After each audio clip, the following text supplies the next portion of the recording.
This is episode number 128 of the Guns Magazine podcast.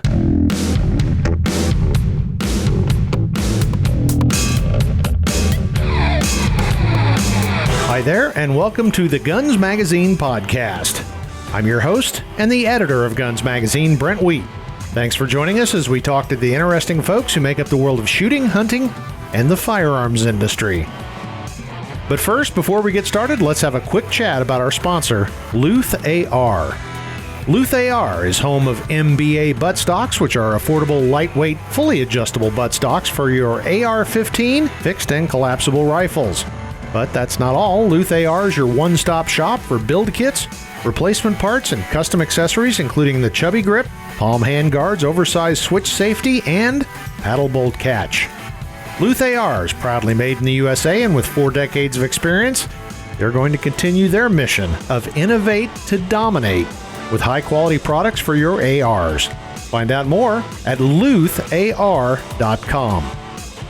In today's episode, we talk about taking your gun with you wherever you fly.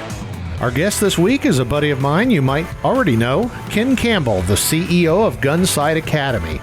Ken also travels a lot, and since I happened to be at Gunsite this week for an event, and I flew in with a handgun, I thought it would be a good time to discuss how it's done.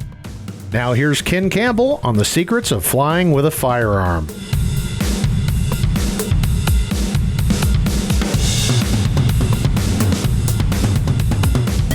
Hi there, everybody. Brent Wheat, your Guns Magazine editor and the host of the Guns Magazine podcast. And as you can tell, we're not in our grand studio high atop Central Park West. We're actually out at Gunsite with the CEO, Ken Campbell. Ken, thanks for having us out here at Gunsite today. Yeah, I've already fired the gate guards. Of course. Well, we're out here at Gunsite, and you can probably hear a little bit of wind. There may be a Roadrunner go by, or who knows what. But today we're going to talk about guns and airlines, and we've you and I together have done a lot of traveling with firearms. Back in the day, as they say, we used to fly armed, and that was pretty cool. And we're not going to talk about that because most folks can't. Law enforcement officers can. There's procedures, and they need to find out how you can do that. But we were flying right after 9/11, and they were really pretty happy to have us on the plane, weren't they? Yeah, I flew out here to Gunsite. I was one of the instructors then. The last of September, right after the airports opened in 2000. And it was tense in the airports. They had National Guard troops in there, and they were not used to dealing with law enforcement flying armed. And it was one of those things where we're at the checkpoint, and it's like, no, this is okay. Can you please call a supervisor? And it was kind of tense. And I hope you don't have rounds in that M16 magazine. Yeah, I'm not a terrorist. It's okay. Yeah. But that was in a past life of ours, and we're no longer allowed to fly with the firearms on our person like we were then. But out here, we have folks fly out regularly, weekly, with their firearms and gear to take classes. Yep, and I did this trip also, so that's why I thought it would be great to talk to you about this whole topic, because I would say the majority of people that own firearms would be interested in taking them with them when they travel, but most of them don't even understand how it works. And overall, it's pretty simple, actually. Right. I'll let you just go ahead and walk through the procedure. You're John Q. Citizen. You want to take your, let's talk about pistols right off the bat. You want to take your pistol because you're going to another state like Arizona, which is Free America. You want to bring your defensive firearm to Arizona. Talk about how people do that. Well, first off, if they're coming to Gunsite and they want to take a class, some folks choose to ship. Mm-hmm. And that's okay. You can do that through USPS, you can do it through FedEx, and you can do it through UPS. It's costly. It's very costly to do, but you ship the firearm to yourself, care of Gunsite, We hold it for you. You arrive, you pick your gun up, and then we'll ship it back for you. But again, you're talking $125 maybe to do that. That gets kind of costly. But many just choose to fly with a firearm. So there's 2 or 3 things to do. Go online, look at the TSA regulations, but also go online and look at your particular airline's regulations, because they can be a little more restrictive sometimes on what they do, what they require. And I fly American a lot. I fly Southwest periodically, and then on occasion some of the other airlines.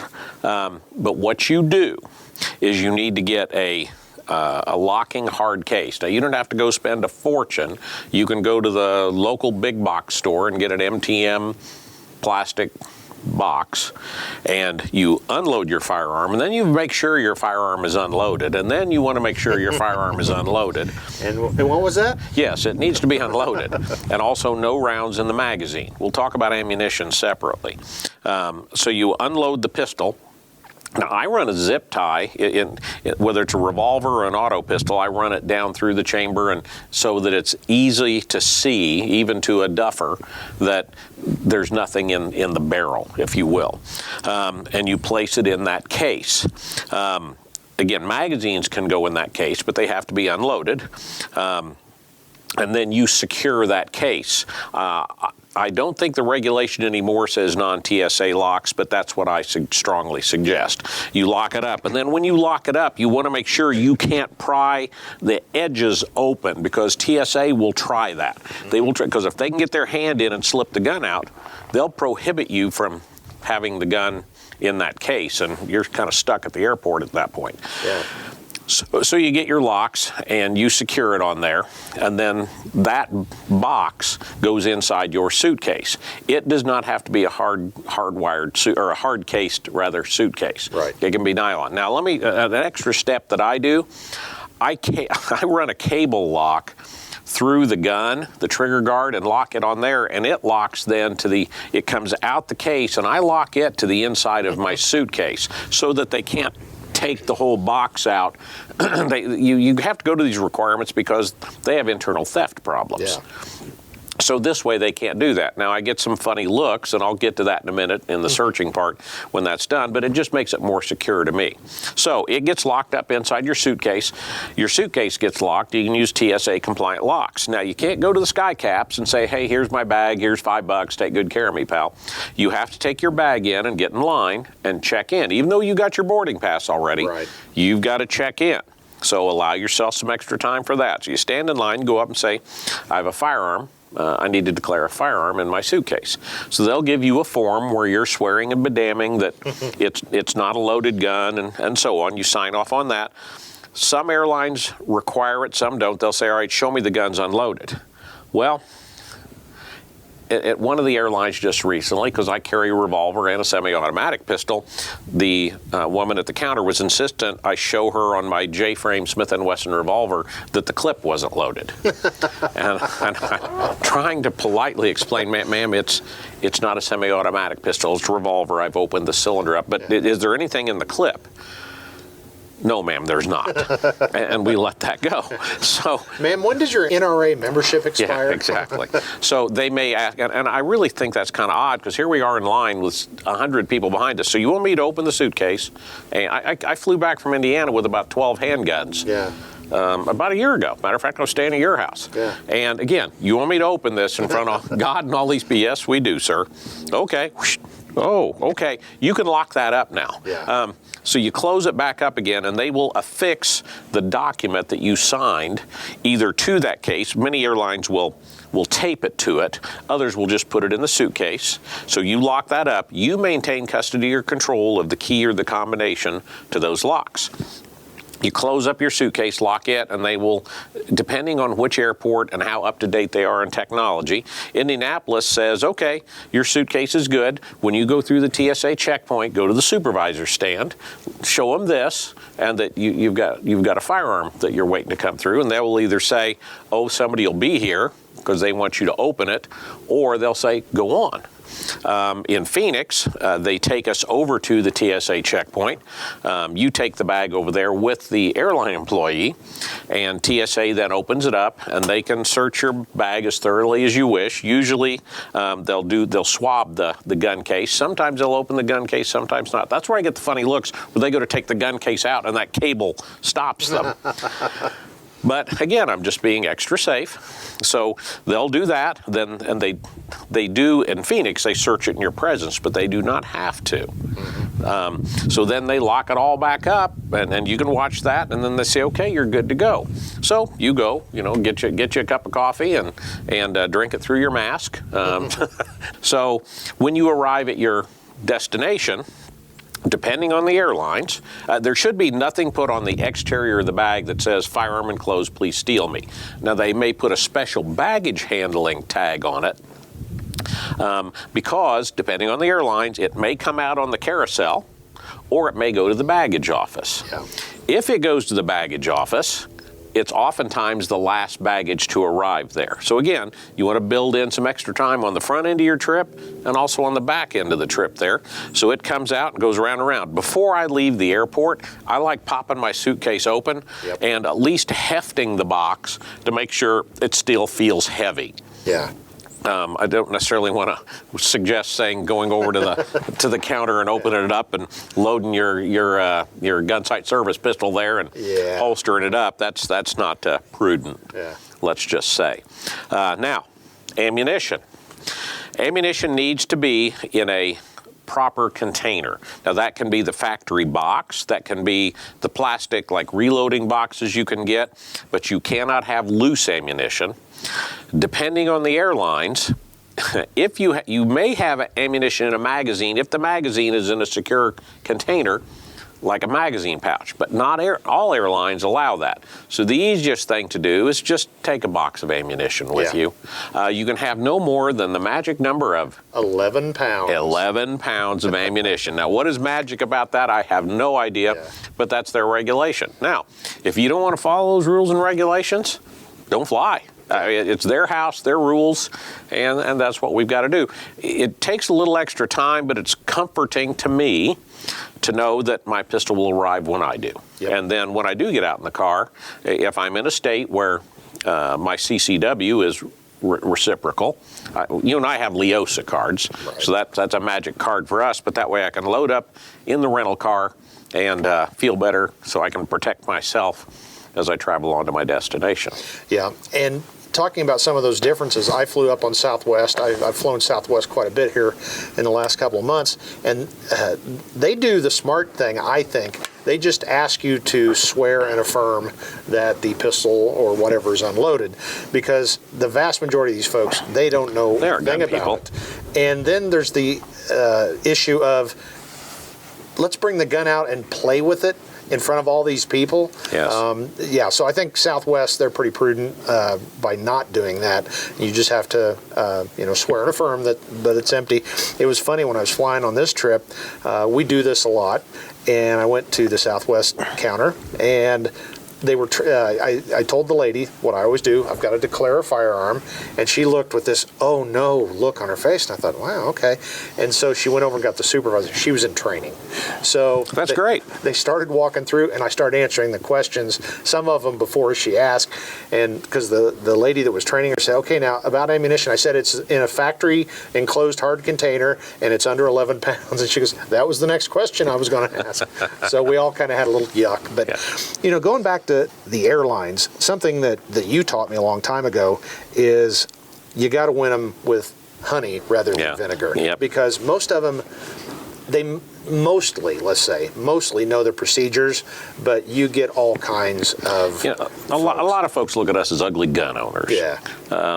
You're one of those people. And you draw a lot more flies with honey than you do vinegar. So when I'm there, I try to be upbeat. They are enforcing company policy. It's not anybody's fault if they don't do that they're going to be in trouble. So let's be nice. Hey, are you having a good morning? Boy, I'm sure sorry I'm having to create this extra paperwork for you. And gosh, you're going to walk over there with me? Thank you so much for that.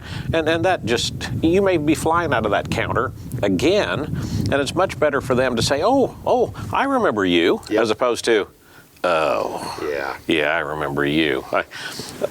Quick story on our prior life. I was flying out here, actually, and your letter to fly armed at that point had to be signed by a supervisor. Well, I was the elected county sheriff, so I signed my own letter. So I'm at the counter, and the gal's just doing her job. Sir, you know this has to be signed by a supervisor. I said, I do.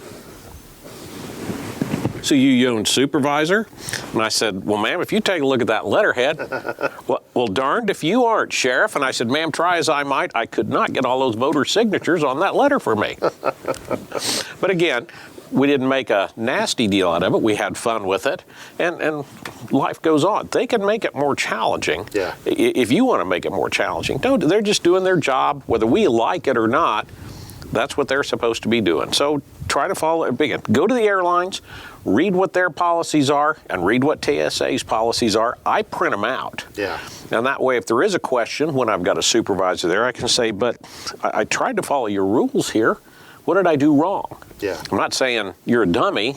I'm saying, well, what did I do wrong? Yeah. So it's not that complicated, and it's certainly cheaper than paying a shipper, and I'm more concerned about losing it in shipping. You legally shipped me a pistol a year or so ago, and you have to pay like next day air fees because they have theft problems. That's why they tell you. And it sat in Indianapolis for 2 weeks. Yep. 2 weeks. This was Postal Service. Next day air. Yes, next day. So we paid extra for that. Sat there 2 weeks before it finally got to me. And there's nothing, they blame it on COVID, of course. Right. But still, I'd much rather just fly with it. Yeah.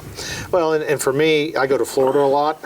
I'm sorry, I'm not going to Florida without personal protection. But no, any place that you can, and you're a CCW holder, you need to. But again, remember reciprocity. I always stumble over that word, but reciprocity is very important. So not just at your destination, but if you're going to be driving through a couple of states, especially in the East where states might be smaller, you got to make sure that you're all on the up and up.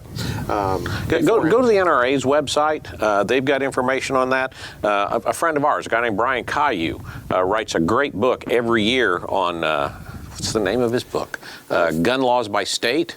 50 states, I think. And he updates it every year because you may be able to, in transitory, pass through the state if the gun is put in a certain place and in a certain condition.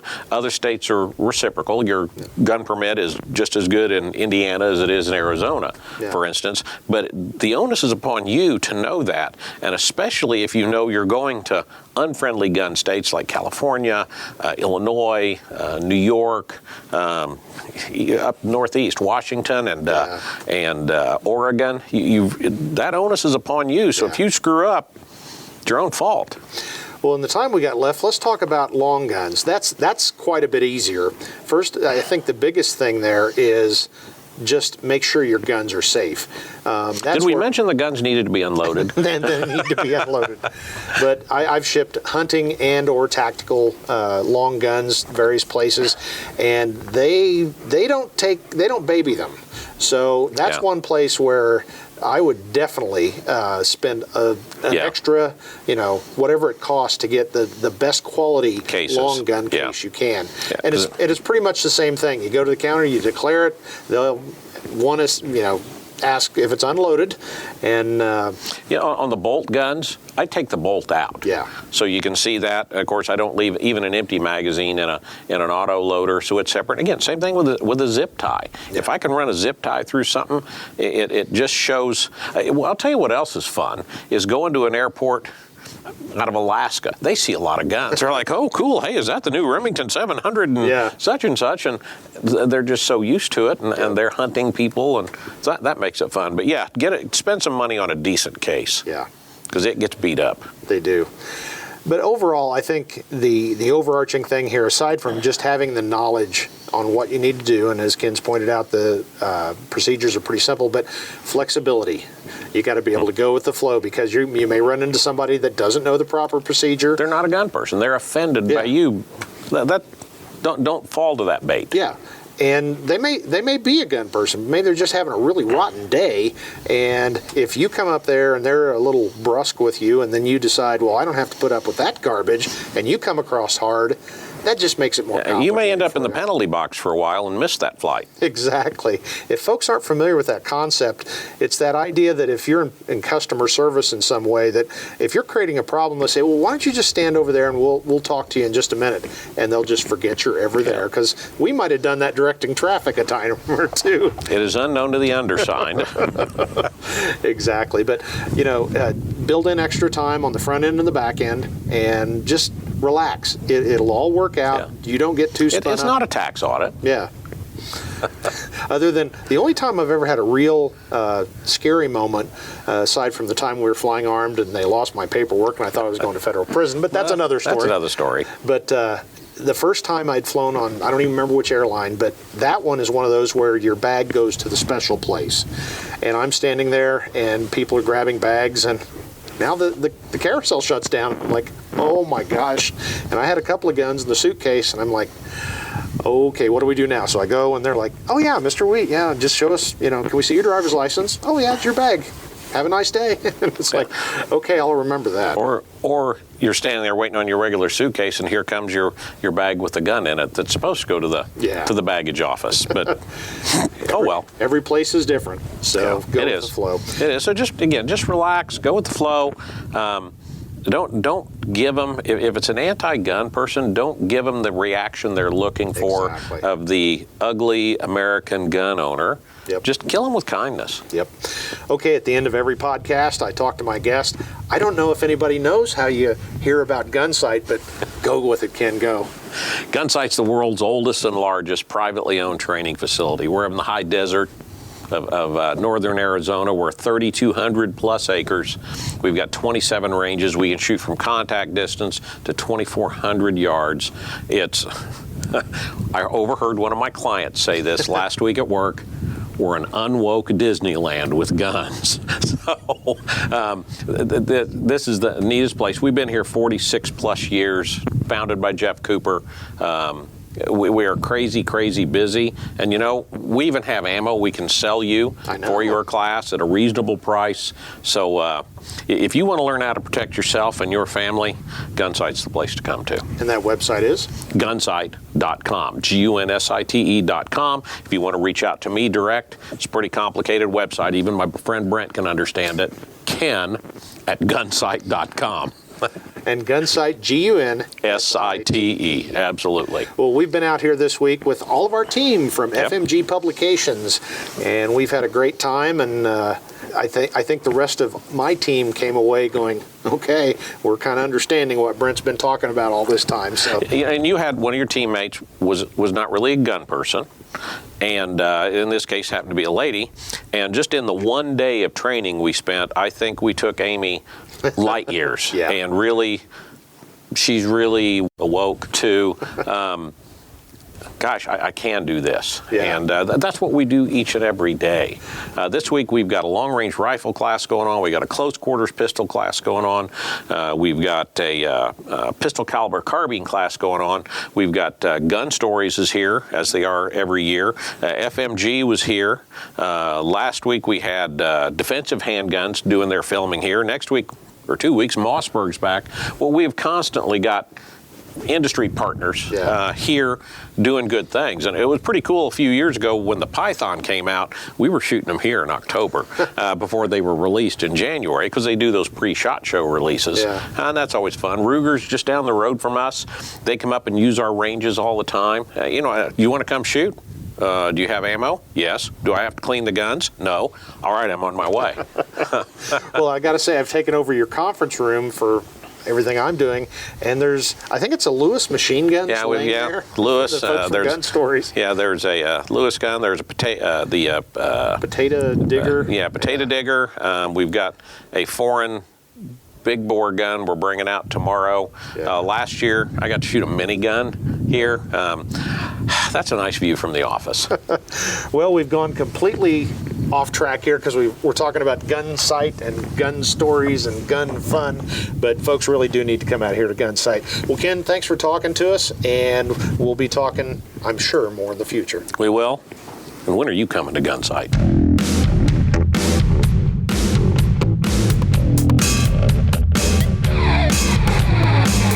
I hope you learned how you can fly with a firearm and will exercise your Second Amendment rights on your next trip.